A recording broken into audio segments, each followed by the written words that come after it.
Noah, en bref Genèse 6, 9, 11, 32d.ie, donne instruction à Noé, le seul juste dans un monde en proie à la violence et à la corruption, de construire une grande arche, la Teva, faite de bois et enduite de bitume à l'intérieur et à l'extérieur, car un déluge va détruire toute chair, dans laquelle il y a un souffle de vie de dessous les cieux.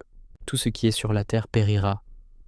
Noah entre dans l'arche, avec toute sa famille et un couple, mâle et femelle, de chaque espèce animale, la pluie tombe, pendant 40 jours et 40 nuits, et il ne resta que Noah et ceux qui étaient avec lui. Après 150 jours, les eaux commencent à diminuer et l'arche se pose sur le mont Ararat.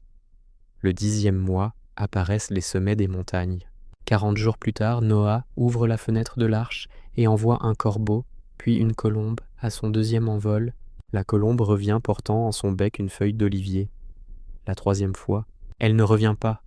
Noah écarta le plafond de l'arche et voici, la surface du sol était asséchée. Dieu lui ordonne alors de quitter l'arche, d'en faire sortir les animaux et de repeupler la terre.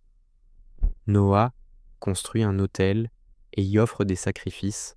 Dieu bénit Noah et ses fils et les avertit du caractère sacré de la vie. Le meurtre est interdit, ainsi que la consommation de la chair d'un animal encore vivant.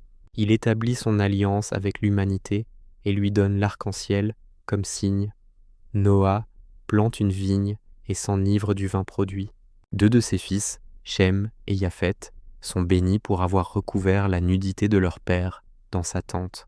Le 3e, Ham, est maudit pour avoir vu et avoir raconté la déchéance de son père. Les descendants de Noah forment un seul peuple, à la langue commune, pendant 10 générations. Puis, ils défient des dieux en construisant une grande tour qu'ils veulent symbole de leur invincibilité. Des dieux confondent leur langage de telle sorte que l'un ne comprend plus l'autre. Ils abandonnent alors leurs projets et se dispersent à la surface de la terre, se séparant en 70 nations. La paracha s'achève avec la chronologie des générations qui vont de Noah à Avram, qui deviendra Abraham, et le voyage de ce dernier de Our Kasdim à Haran sur le chemin vers le pays de Canaan.